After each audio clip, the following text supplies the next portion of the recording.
ಸಂಸ್ಕೃತನ ಕಲ್ತ್ಕೊಂಡು ಅವ್ರು ಏನ್ ಮಾಡ್ತಾ ಇದ್ರು.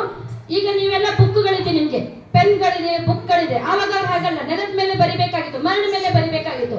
ಇವತ್ತು ನಿಮಗೆ ಬುಕ್ಕಿನ ವ್ಯಾಲ್ಯೂ ಗೊತ್ತಿಲ್ಲ. ಯಾಕೆಂತಂದ್ರೆ ನಾವು ಶಿಕ್ಷಕರು ಬಂದವರು ಏನ್ ಮಾಡ್ತೀವಿ, ಅವ್ರ ಕೈ ಕಾಲು ಹಿಡ್ಕೊಂಡು ನಾವೇನ್ ಮಾಡ್ತೀವಿ, ನಿಮ್ಗೆ ಬೇಕಾದಷ್ಟು ಪುಸ್ತಕಗಳನ್ನ ಪೆನ್ಗಳನ್ನ ನಾವೇನ್ ಮಾಡ್ತೀವಿ, ನಿಮ್ಗೆ ದಾನವಾಗಿ ಕೊಡ್ತಾ ಇದ್ದೀವಿ. ಆದ್ರೆ ನೀವೇನ್ ಮಾಡ್ತೀರಾ, ಒಂದೊಂದು ಕ್ಲಾಸ್ ರೂಮ್ಗೆ ಸಂಜೆ ಕ್ಲಾಸ್ ಬಿಟ್ಟಾಗ ಒಂದೊಂದು ರಾಶಿ ಮಣಗಟ್ಲೆ ಇರುತ್ತೆ. ನಮ್ಮ ಕುಂದಾಪುರ ಕನ್ನಡ ಬೇಕಂದ್ರೆ ಒಂದು ರಾಶಿ ಮಣಗಟ್ಲೆ ಹಾಕಿ ಕಸನ ಮೂಲೆಗೆ ಬಿಸಾಕಿ ಹರಿದು ಬಿಸಾಕಿ ಇಟ್ಟಿರ್ತಾರೆ. ಯಾಕೆಂದ್ರೆ ನಿಮ್ಗೆ ಪುಸ್ತಕದ ಬೆಲೆ ಗೊತ್ತಿಲ್ಲ. ಅವತ್ತಿನ ಕಾಲದಲ್ಲಿ ವಿದ್ಯಾರ್ಥಿಗಳು ಏನ್ ಮಾಡ್ತಾ ಇದ್ರು, ಅವರು ಮರಳ ಮೇಲೆ ಬರೀತಾ ಇದ್ರು. ಶಿಕ್ಷಕರ ಸೇವೆಯನ್ನ, ಗುರುಗಳ ಸೇವೆಯನ್ನ ಮಾಡ್ಬೇಕಾಗಿತ್ತು. ಇವತ್ತೊಂದು ನಮ್ಗೆ ಊಟ ಬಡಿಸ್ಕೊಂಡು ನಾವು ಅವ್ರನ್ನ ಕರಿಬೇಕು, ಮಕ್ಕಳು ನಮ್ಮ ಒಂಚೂರು ಅನ್ನ ತಂದೇಳಿ ಪಾತ್ರ ತೊಳೆದುಕೊಡಿ ಅಂತ ನಾನು ಮನೆ ಕತೆ. ಅವತ್ತು ಹಾಗಲ್ಲ, ಅವರು ಗುರುಗಳ ಸೇವೆಯನ್ನ ಮಾಡ್ಕೊಂಡು ಅವ್ರು ಇದ್ ಮಾಡ್ಬೇಕಾಗಿತ್ತು. ಹಾಗೆ ನೂರಾರು ವಿದ್ಯಾರ್ಥಿಗಳು ಆ ಗುರುಗಳ ಹತ್ರ ಏನ್ ಮಾಡ್ತಾ ಇದ್ರು, ವಿದ್ಯಾರ್ಜನೆಯನ್ನ ಮಾಡ್ತಾ ಇದ್ರು. ಒಮ್ಮೆ ಗುರುಗಳು ಹೇಳ್ತಾರೆ, ಮಕ್ಕಳೇ ಒಂದು ಸಮುದ್ರ ಇದೆ, ಆ ಸಮುದ್ರದ ಆ ಕಡೆ ಒಂದು ದೇವಸ್ಥಾನ ಇದೆ. ಆ ದೇವಸ್ಥಾನದಲ್ಲಿ ಒಬ್ರು ಸ್ವಾಮೀಜಿಗಳಿದ್ದಾರೆ. ನೀವು ಇವತ್ತಿನ ದಿನ ಏನ್ ಮಾಡ್ಬೇಕು, ಈ ಸಮುದ್ರವನ್ನ ದಾಟ್ಕೊಂಡು ಆ ದೇವಸ್ಥಾನಕ್ಕೆ ಹೋಗಿ ಅಲ್ಲಿರುವಂತ ದೇವರುಗಳ ದರ್ಶನವನ್ನ ಮಾಡ್ಕೊಂಡು ಕೊನೆಯಲ್ಲಿ ಸ್ವಾಮೀಜಿಯಿಂದ ದರ್ಶನವನ್ನ ಪಡೆದು ಅವರ ಆಶೀರ್ವಾದವನ್ನ ಪಡ್ಕೊಂಡು ಬರ್ತಾ ನಿಮಗೆ ಏನೇನೇನೇನೇನು ಸಿಗುತ್ತೋ ಅದೆಲ್ಲವನ್ನ ನೀವು ತಗೊಂಡು ಬನ್ನಿ ಅಂತ ಗುರುಗಳು ವಿದ್ಯಾರ್ಥಿಗಳಿಗೆ ಆಜ್ಞೆ ಮಾಡಿ ಕಳಿಸ್ತಾರೆ. ಆಗ ಆ ವಿದ್ಯಾರ್ಥಿಗಳು ಏನ್ ಮಾಡ್ತಾರೆ, ಎಲ್ರು ಸಮುದ್ರವನ್ನು ದಾಟ್ಕೊಂಡು ದೇವಸ್ಥಾನಕ್ಕೆ ಹೋಗ್ತಾರೆ. ದೇವಸ್ಥಾನದಲ್ಲಿರುವಂತ ದೇವರಿಗೆ ನಮಸ್ಕಾರವನ್ನ ಮಾಡ್ಕೊಂಡು ಸ್ವಾಮೀಜಿ ಹತ್ರ ಹೋಗಿ ಅವರ ಒಂದು ಆಶೀರ್ವಾದ ತೆಗೆದುಕೊಂಡು ಬರೋದ್ರೊಳಗಡೆ ಏನಾಗುತ್ತೆ, ಸಂಜೆ ಆಗತ್ತೆ. ಸಂಜೆ ಬರ್ತಾ ಇರುವಾಗ ಸಮುದ್ರದಲ್ಲಿ ದಾರಿಯಲ್ಲಿ ಬರ್ತಾ ಇರ್ಬೇಕಾದ್ರೆ ಅವ್ರಿಗೆ ಏನ್ ಅನ್ಸುತ್ತೆ, ನನ್ ಗುರುಗಳು ಹೇಳಿದ್ದಾರೆ ಏನಂತ, ನಮ್ಗೆ ಏನೇನು ದಾರಿಯಲ್ಲಿ ಸಿಗುತ್ತೋ ಅದನ್ನೆಲ್ಲವನ್ನ ತಗೊಂಡು ಬನ್ನಿ ಅಂತ ನಮ್ ಗುರುಗಳು ಹೇಳಿದ್ದಾರೆ ಅಂತ ಆ ಮಕ್ಕಳು ತಿಳ್ಕೊಂಡು ಏನ್ ಮಾಡ್ತಾರೆ, ಆ ಸಮುದ್ರದಲ್ಲಿ ಕೈ ಹಾಕ್ತಾರೆ. ಅವ್ರಿಗೆ ಏನೇನು ಸಿಗುತ್ತೋ ಎಲ್ಲವನ್ನ ತಮ್ಮ ಕೆಲವರು ದೊಡ್ಡ ದೊಡ್ಡ ಬ್ಯಾಗ್ ತಗೊಂಡೋಗಿದ್ರೆ ಬ್ಯಾಗ್ ಅಲ್ಲಿ ತುಂಬಿಸ್ಕೊಳ್ತಾರೆ. ಇನ್ನು ಕೆಲವರು ತಮ್ಮ ಚಡ್ಡಿ ಜೋಬಲ್ಲಿ ಹಾಕೊಳ್ತಾರೆ. ಇನ್ನು ಕೆಲವರು ಒಂದು ಕವರ್ಗಳು ಇರ್ತೀವಿ ಅಂತ ಕವರ್ಗಳೆಲ್ಲ ಹಾಕೊಂಡು ಬರ್ತಾರೆ. ನೋಡಿ, ಅವರು ಗುರುಗಳ ಆಜ್ಞೆಯನ್ನ ಪಾಲನೆ ಮಾಡ್ತಾರೆ. ಅದ್ರಲ್ಲಿ ಏನ್ ಸಿಕ್ಕಿದೆ, ಅದ್ರಲ್ಲಿ ಏನಿದೆ ಯಾವುದು ಕೂಡ ಮಕ್ಕಳಿಗೆ ಗೊತ್ತಿಲ್ಲ. ಸಿಕ್ಕಿದ್ದನ್ನ ಏನ್ ಮಾಡ್ತಾರೆ, ತಗೊಂಡ್ ಬರ್ತಾರೆ.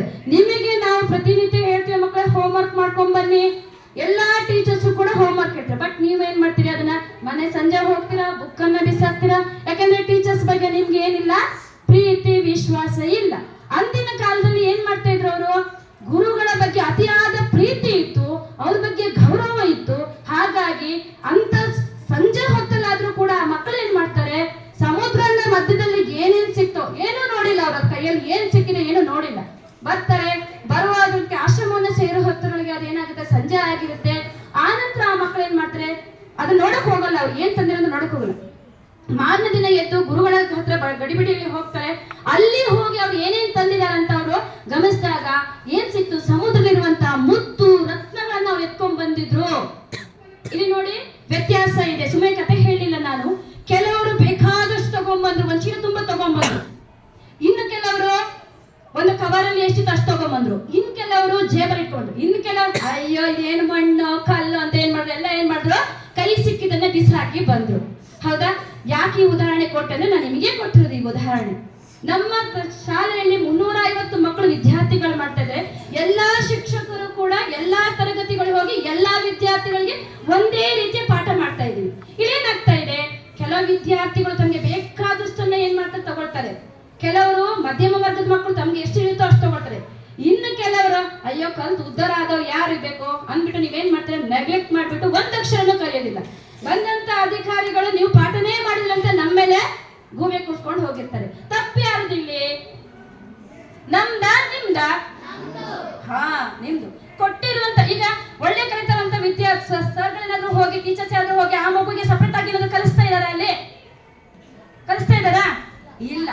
ಕ್ಲಾಸಲ್ಲಿ 70 ಮಂದಿ ಇದ್ರು ಕೂಡ 70 ಮಂದಿಗೆ ಒಂದೇ ರೀತಿಯಾದಂತ ಶಿಕ್ಷಣವನ್ನ ನಾವು ಕೊಡ್ತಾ ಇದ್ರು. ತೆಗೆದುಕೊಳ್ಳುವಲ್ಲಿ ನೀವುಗಳು ಏನ್ ಮಾಡ್ತಿದ್ರ, ಬೇಕಾಬಿಟ್ಟು ಅದನ್ನ ಸ್ವೀಕಾರವನ್ನ ಮಾಡ್ತಾ ಇದ್ರ. ಮಕ್ಕಳೇ, ನಿಮ್ಮ ವಿದ್ಯಾರ್ಥಿ ಜೀವನದಲ್ಲಿ ನೀವು ಎಲ್ಲಿ ತನಕ ಓದ್ತೀರೋ ಅಲ್ಲಿ ತನಕವೂ ಕೂಡ ಯಾವ ಶಿಕ್ಷಕರು ಏನು ಮೌಲ್ಯಗಳನ್ನ ಕೊಡ್ತಾರೆ, ಯಾವ ಶಿಕ್ಷಕರು ಯಾವ ವಿಷಯವನ್ನ ಬೋಧಿಸ್ತಾರೆ, ಎಲ್ಲವನ್ನು ಕೂಡ ನೀವು ಆದಷ್ಟು ನೀವು ಅದನ್ನ ತೆಗೆದುಕೊಳ್ಳುವಂತ ಪ್ರಯತ್ನವನ್ನ ಮಾಡಬೇಕು. ಕ್ಲಾಸ್ ರೂಮ್ ಒಳಗಡೆ ಹೋದ್ರೆ ಬರೀ ನಿಮ್ಮ ಗಲಾಟೆ ಬಿಟ್ರೆ ಒಬ್ಬನೇ ಒಬ್ಬ ವಿದ್ಯಾರ್ಥಿ ಟೀಚರ್ಸ್ ಕ್ಲಾಸ್ ಒಳಗಡೆ ಹೋಗೋದಕ್ಕೆ ಬುಕ್ ತೆಗೆದಂತ ನಾನು ದೇವರಾಣಿ ಇವತ್ತು ನೋಡಿಲ್ಲ. ಹಾಗಾಗಿ ಮಕ್ಕಳೇ, ನಿಮ್ಮ ಜವಾಬ್ದಾರಿ ಏನಿದೆ ಅಂತಂದ್ರೆ ಕ್ಲಾಸಲ್ಲಿ ಶಿಕ್ಷಕರು ಬರುವ ಮೊದಲು ತರಗತಿಯ ಲೀಡರ್ ಆದವನು ಎಲ್ಲ ಮಕ್ಕಳಿಗೂ ಆಯಾಯ ತರಗತಿಯಲ್ಲಿ ಯಾವ ಪೀರಿಯಡ್ ನಲ್ಲಿ ಯಾವ ಪಾಠಗಳಿದೆ ಅನ್ನೋದನ್ನ ತಿಳ್ಕೊಂಡು ಅದನ್ನ ತೆಗೆದು ನೀವು ಮಾಡ್ತಾ ಇದ್ರೆ ಅಲ್ಲಿ ಯಾವ ಘಟನೆ ಇರೋದಿಲ್ಲ. ಯಾವ ಶಿಕ್ಷಕರು ಕೂಡ ಬೆಳಗಿನ ಸಂಜೆ ತನಕ ಗಂಟ್ಲು ಕಿತ್ಕೊಂಡು ಹತ್ಕೊಂಡು ಗಂಟ್ಲು ನೋವು ಮಾಡ್ಕೊಂಡು ಹೋಗ್ಬೇಕು. ನಾವೆಲ್ಲ ಬೇಗ ಕಾಯಿಲೆ ಬಂದು ಬಿದ್ದು ಸತ್ತೋಗೋರೆ. ಯಾಕಂದ್ರೆ ನಿಮಗೆ ಬೆಳಗಿನ ಸಂಜೆ ತನಕ ನಾವು ಇಲ್ಲಿ ಕೂಗ್ತೀವಲ್ಲ, ಸಂಜೆ ಹೋದಾಗ ನಮ್ಗೆ ಮಾತಾಡ್ಲಿಕ್ಕಾಗಲ್ಲ. ನಮ್ ಸಿಟ್ಟನ್ನ ಹೋಗಿ ನಾವು ನಮ್ಮ ಮಕ್ಕಳ ಮೇಲೆ ತೆಗಿತೀವಿ. ಯಾಕಂದ್ರೆ ಇಲ್ಲಿ ಸುಸ್ತಾಗಿರುತ್ತೆ. ನಿಮ್ ತರ ನಾವು ಮನೆಗೆ ಹೋಗಿ ಅಲ್ಲಿ ಕುತ್ಕೊಂಡಿರೋದಲ್ಲ, ನಮ್ದು ಬೇರೆ ಆದಂಗ ಮನೆಗೆ ನಮ್ದೇ ಆದಂತ ಕರ್ತವ್ಯಗಳಿರ್ತವೆ ಮಕ್ಕಳಿಗೆ. ಹಾಗಾಗಿ ನಿಮ್ಮ ಒಂದು ಇಷ್ಟು ದಿನ ಏನ್ ಮಾಡಿದ್ರೆ ಬಿಟ್ಟು ಹಾಕಿ, ಇನ್ನು ಮುಂದೆ ಇರುವಂತಹ ವಿದ್ಯಾರ್ಥಿ ಜೀವನವನ್ನ ಗೋಲ್ಡನ್ ಲೈಫ್ ಇದೆ ನಿಮಗೆ. ಈ ಗೋಲ್ಡನ್ ಆಪರ್ಚುನಿಟಿ ನಾವು ನಿಮಗೆ ಕೊಡ್ತಾ ಇದ್ದೀವಿ. ಮುಂದ್ಗಡೆ ಹೋದವರಿಗೆ ಟೀಚರ್ಸ್ ಜೊತೆ ಇಂಥ ಒಡಂಬಡಿಕೆ ನಿಮಗೆ ಇರೋದಿಲ್ಲ ಬೇರೆ ಕ್ಲಾಸಿಗೆ ಹೋದವರು. ಹಾಗಾಗಿ ಇಲ್ಲಿ ಇರುವ ತನಕ ಎಂಜಾಯ್ ಮಾಡೋ ಟೈಮಲ್ಲಿ ಎಂಜಾಯ್ ಮಾಡೋಣ. ಉಳಿದ ಸಂದರ್ಭದಲ್ಲಿ ನೀವು ಏನ್ ಮಾಡ್ಬೇಕು, ಪಾಠದ ಒಳಗಡೆ ಹೋಗಿ ಚೆನ್ನಾಗಿ ಓದಿ ನಿಮ್ಮ ವಿದ್ಯಾರ್ಥಿ ಜೀವನವನ್ನ ಚೆನ್ನಾಗಿ ಅಳವಡಿಸ್ಕೊಂಡು ಹೋಗಿ ಅಂತ ಹೇಳ್ತಾ ಇಷ್ಟೊತ್ತಿಗೆ ನನಗೆ ಮಾತಾಡೋಕ್ಕೆ ಅವಕಾಶ ಕೊಟ್ಟಿರುತ್ತೆ ಎಲ್ರಿಗೂ ಅನ್ಸಿ ನಾನು ಮಾತನ್ನ ಮುಗಿಸ್ತೇನೆ. ಜೈ ಹಿಂದ್, ಜೈ ಕರ್ನಾಟಕ. ಈಗ ಜಯಂತಿ ಮೇಡಮ್ ಅವ್ರು ಹೇಳಿದ್ದನ್ನ ನಾನು ಕೇಳಿಸ್ಕೊಂಡ್ರ ಎಲ್ಲಾರು ಸ್ವಲ್ಪ ಅರ್ಥ ಮಾಡ್ಕೊಂಡ್ರ? ಹಿಂದೆ ಇದ್ದಂತ ಪದ್ಧತಿ